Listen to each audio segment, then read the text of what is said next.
Hello friends, super magic રસોઈમાં મિત્રો હું આપનું સ્વાગત કરું છું।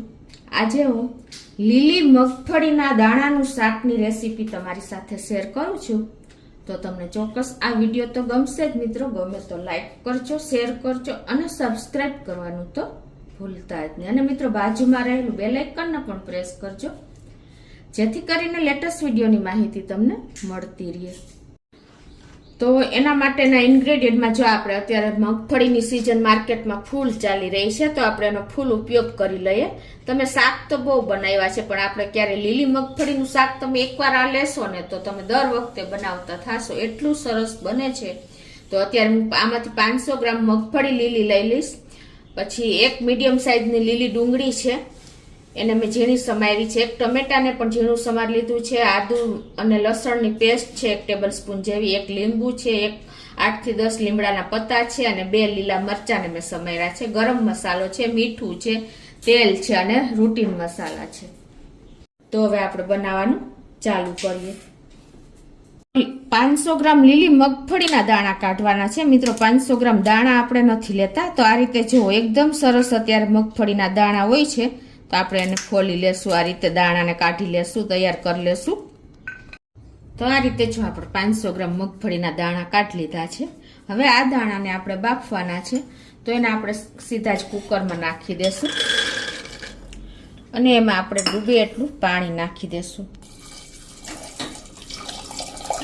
અને હવે આમાં આપણે 1 ટીસ્પૂન જેવું મીઠું અને અડધી ટીસ્પૂન જેવી હળદર નાખી દેશું।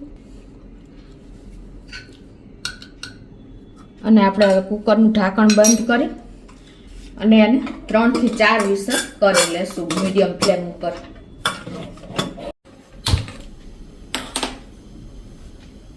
કુકરને 4 વિસલ થઈ ગઈ છે અને પ્રેશર પણ રિલીઝ થઈ ગયું છે। તો આપણે ખોલી લઈએ। દાણા પણ જો સરસ બફાઈ ગયા છે। હવે આનો આપણે વઘાર કરી લેશું। ગેસ ઓન કરીને આપણે એક પેનમાં 3 ટેબલ સ્પૂન જેવું તેલ મૂકી દેશું। તો તેલ આપણું ગરમ થઈ ગયું છે। અડધી ટીસ્પૂન જેવી રાઈ, અડધી ટીસ્પૂન આખું જીરું, 1/4 ટીસ્પૂન હિંગ અને પિંચ જેટલી આપણે હળદર નાખી અને એમાં આપણે આદુ અને લસણની જે પેસ્ટ કરી છે 1 ટીસ્પૂન જેવી એ નાખી દઈશું।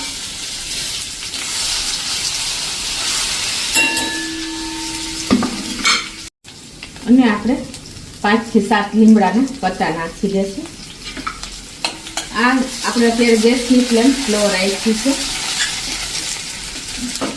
અને હવે આપણે જે ડુંગળી સમારી છે ને એ નાખી દઈશું, લીલી ડુંગળી 1 મીડિયમ સાઇઝની।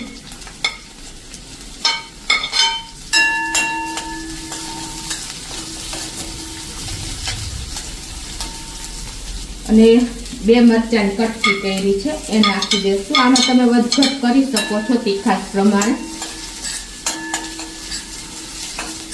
હવે જે આપણે 1 મીડિયમ સાઇઝનું ટમેટું નાના પીસમાં સમાર્યું છે એને નાખીને અને એને આપણે આ રીતે કૂક થવા દઈશું। અને હવે એમાં આપણે મસાલા કરી લઈશું। તો 1 ટીસ્પૂન જેવું આપણે લાલ મરચું નાખી દેશું।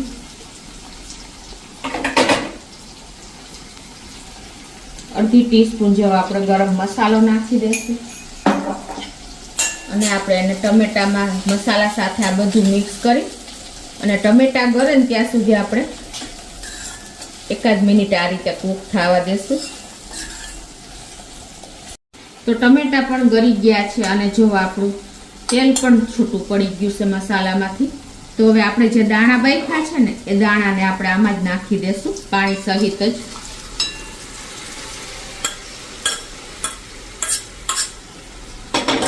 અને આ રીતે આપણે બધું મિક્સ કરી દાણા બાફવામાં આપણે મીઠું નાખ્યું હતું, તમારે ટેસ્ટ એકોર્ડિંગ જો વધઘટ થતી હોય તો નાખી દેવાનું। અને આપણે થોડું એવું પાણી પણ નાખી દેશું, એટલે આપણે સરસ એક રસ થઈ જાય બધું।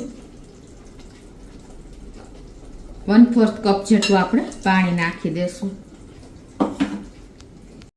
અને હવે આપણે ટમેટા ઉપયોગ કર્યા છે અને લીંબુ પણ કરવાના છે, તો આપણે અડધી ટીસ્પૂન જેવી ખાંડ નાખી દેશું. તમે સ્કીપ પણ કરી શકો છો.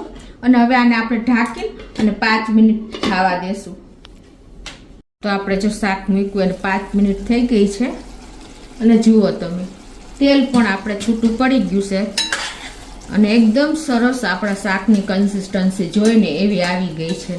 તમને ખ્યાલ આવી જતો હશે મિત્રો.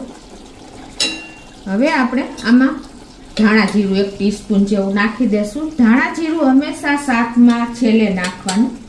એનું કારણ એ છે કે નહીંતર આપણે જો પહેલાં નાખી દઈએ ને તો ધાણા જીરુંનો ટેસ્ટ પણ નથી આવતો અને એનો સ્વાદ પણ જતો રહે છે.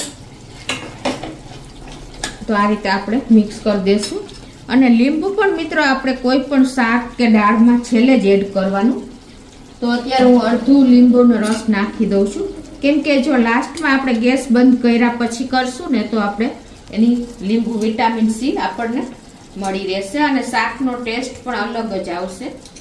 તો આવી નાની નાની બાબતનું તમે ધ્યાન રાખશો ને મિત્રો તો તમને પૌષ્ટિક એકદમ આપણે રેસીપી મળશે, પ્લસ આપણે બધા ગુણો પણ મળી રહેશે.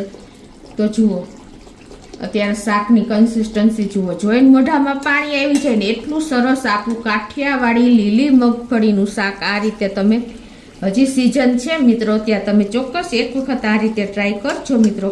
લાસ્ટમાં આપણે થોડી એવી ધાણા ભાજી પણ નાખી દેશું. આપણે બધા શાક બનાવ્યા છે, પણ આ રીતે તમે જો લીલી મગફળીનું શાક સિઝન હોય ત્યારે બનાવશો ને તો બધા આંગળા ચાટતા રહી જશે. અને બાળકોને તમે ટિફિનમાં આપશો ને આવી રીતે સૂકું કરીને તો એને પ્રોટીન પણ એટલું ફૂલ મળી રહેશે. તો જુઓ મિત્રો હવે આપણું શાક એકદમ રેડી થઈ ગયું છે, તો આપણે ગેસને બંધ કરી દઈશું. તો આપણે ઘરના રૂટીન મસાલાથી જ આપણે શાક બનાવ્યું છે, કોઈ તામઝામ કર્યા વગર. તો હવે એને આપણે સર્વ કરી દઈશું. આ તમે ટિફિનમાં પણ ઇન્સ્ટન્ટ બનાવી શકશો, કોઈ ટાઈમ પણ નથી લાગતો, કેમ કે આપણા મગફળીના દાણા પણ લીલા જ છે અને એટલું ટેસ્ટી થાય છે. તમને ખ્યાલ જ હશે કે આપણે ઓરા ખાઈએ છીએ તો કેટલા મીઠા લાગે છે, તો આ મસાલા સાથે શાકનું ટેસ્ટ કેટલો એકદમ ટેમ્પટિંગ હશે, તમને ખ્યાલ આવી જ જતો હશે. જુઓ તો આ રીતે આપણે દર સિઝનમાં તમે ચોક્કસ એક વખત આ રીતે ટ્રાય કરજો મિત્રો, તો તમને ટેસ્ટમાં આંગળા ચાટશો ને એટલો સરસ આવે છે મિત્રો, તમને ચોક્કસ ગમશે. આ તમે શાક લુખું પણ ખાઈ શકો છો, થોડુંક તેલ ઓછું મૂકો ને તો. બાકી રોટલી પરોઠા પૂરી સાથે પણ તમે લઈ શકો છો. તો તમને ચોક્કસ આ લીલી મગફળીના દાણાનો વિડીયો ગમ્યો હશે. ગમે તો લાઈક કરજો, શેર કરજો અને સબસ્ક્રાઈબ કરવાનું તો ભૂલતા જ નહીં.